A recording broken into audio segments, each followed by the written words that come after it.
안녕하세요. 펀드매직입니다. 오늘은 카카오 믿음직한 4계절 EMP 펀드의 2022년 4월 성적표를 소개해 드리겠습니다. 제가 잘 모르겠다고 한 건 뭐냐면 카카오에 올라온 성적표만 봐서는 펀드의 이름만큼 믿음직하다는 느낌이 좀 들지 않아요. 약간 4계절이라는 이름이 들어있어서 그런지 모르겠지만 그냥 그 시황 따지지 않고 꾸준히 정리만 자기 투자해라 뭐 이런 취지로 펀드가 만들어져서인지는 또 모르겠습니다만 코멘트가 조금 자세하게 또는 성의 있게 기술된 느낌이 좀 아니고 그냥 그 펀드의 투자 전략만을 계속 반복적으로 노출하는 것 같아서 좀 그런 생각이 들었고요. 각 자산운용사별로 하우스뷰라는 게 있습니다. 그 삼성자산운용도 매월 하우스뷰를 내고 있는 걸로 제가 알고 있는데요. 이런 부분들을 조금 해당되는 펀드의 전략과 좀 녹여서 좀 소개를 해주시면 조금 더 믿음직스럽지 않을까라는 생각이 들어서 말씀드려봤고요. 한 달 동안 4.55% 마이너스를 기록했고 원자재까지도 좀 하락하는 모습이었네요. 앞서 비교했던 그 합리적인 펀드와는 좀 다른 성과 차이를 보여주는 것 같습니다. 올해 3월 달에 소폭 반등을 제외하고는 계속 마이너스를 기록했던 좀 부진한 성과를 보여주고 있고요. 지난달 대비 이번 달의 비중 차이는 주식에서 대략 한 1%포인트 정도의 감소를 제외하고는 큰 폭의 차이는 없어 보입니다. 두 가지의 성과 차이가 이렇게 크게 나타난다는 게 2022년도 올해 들어서 좀 많이 이제 비교가 되는 부분인 것 같고요. 이때의 대응이 좀 확실하게 차이를 갈랐던 것 같습니다. 아마 이때 제가 영상에 올렸지만 금 같은 대체 자산의 비중으로 좀 나름 선방하지 않았을까라는 생각도 좀 들고요. S&P 500이나 나스닥 100 지수와 같은 그 일반적인 주식 100% 지수를 엎어놓고 비교를 해보면 그래도 상대적인 격차가 있을지언정 확실히 그 중간에 변동성은 줄여주는 걸 볼 수 있습니다. 그러니까 이 얘기는 장점이 이렇게 고점에 물렸을 때 현재 성과가 급격히 하락했을 거거든요. 이거 대비 이 자산 배분 펀드 자체는 조금 변동성이 적게 만들어주는 장점이 확실히 있다라는 거를 이제 다시 한번 확인해 볼 수 있었습니다. 올해 연초 후 기준이고요. 이거는 죄송합니다. 1년 성과 기준입니다. 앞뒤 모두 1년, 최근 1년 성과 기준입니다. 상위 10종목을 보시면은 해외 주식, 채권, 원자재 대체 부분에 있어서는 이제 금도 하단부에 4.3% 정도가 좀 보이고요.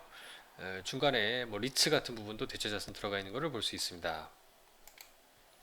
코멘트를 보면은 이제 시황에 대한 어떤 결과적인 기술만 계속 적어주고 있어요. 뭐 10년 국채금리 수준, 원유 가격, 그 다음에 정기적인 리밸런싱을 통해 경제 국면에 대응했다라고 하는데 어떻게 리밸런싱 했다라는 내용이 없죠. 그러니까 이게 조금 아쉬운 부분인 것 같아요. 뭘 늘리고 줄였는지 어떤 의사결정을 통한 것인지 등등이 좀 들어가면 좋지 않을까 생각하고 있습니다. 향후 운용 계획 부분에서도 전략적 자산 배분을 기반으로 조금은 이제 정적인 이제 포트폴리오를 구성을 하고 있다는 특징으로 써주고 계신데 사실 이 얘기가 매월 달라지는 건 크게 없는 것 같아요. 보면 인플레이션 우려와 금리 인상 가속화 속에서 면밀히 모니터링 하겠다, 펀드에 유리한 방향으로 의사를 하겠다라고만 얘기를 하고 있는데 조금 더 구체적으로 어떻게 이 포트폴리오가 변화했는지를 좀 소개해 주시면 좋지 않을까라는 생각이 듭니다. 물론 제가 이렇게 계속 종목이나 비중 뜯어보면서 이제 유출을 해볼 수는 있을 것 같습니다. 예를 들어 지금 최근 뭐 이 방송을 찍은 5월 이제 말의 상황이긴 한데요. 이제 국민연금에서는 1년에 한 번씩 이제 국민연금도 자산 배분으로 투자를 하시기 때문에 중기 자산 배분 계획이라는 걸 발표합니다. 예를 들어서 현재 보이시는 네, 이 비중입니다. 현행 기준으로 국내 주식이 16.3인데요. 2027년까지 14%로 줄인다는 거예요. 해외 주식은 근데 반면에 늘린다고 돼 있죠. 뭐 이런 등등의 자산 배분 계획을 발표합니다. 그러니까 이제 이렇게 단행했을 때의 뭐 의견들이 좀 나오지 않겠어요, 그죠? 이런 부분들이 펀드의 경우에도 왜 늘리면 늘렸다, 줄이면 줄였다는 얘기가 나오면 좋지 않을까라는 생각이 들고요. 아마 기사를 통해서 나온 국민연금 중기자산 배분 계획에서도 국내 주식 비중을 줄인다니까 우려하시는 분들이 많으시는 것 같아요. 그런데 이렇게 줄이더라도 전체 투자 금액 기준으로 보면은 현재 한 164조 9천억 정도가 현재인데요. 목표. 이게 192조 원까지 대략 한 27조 넘게 늘어난다고 합니다. 왜냐하면 이 기금 자체가 계속 매년 늘어나고 있잖아요. 비중이 소폭 줄더라도 절대 금액은 늘고 있다는 얘기를 또 하고 있거든요.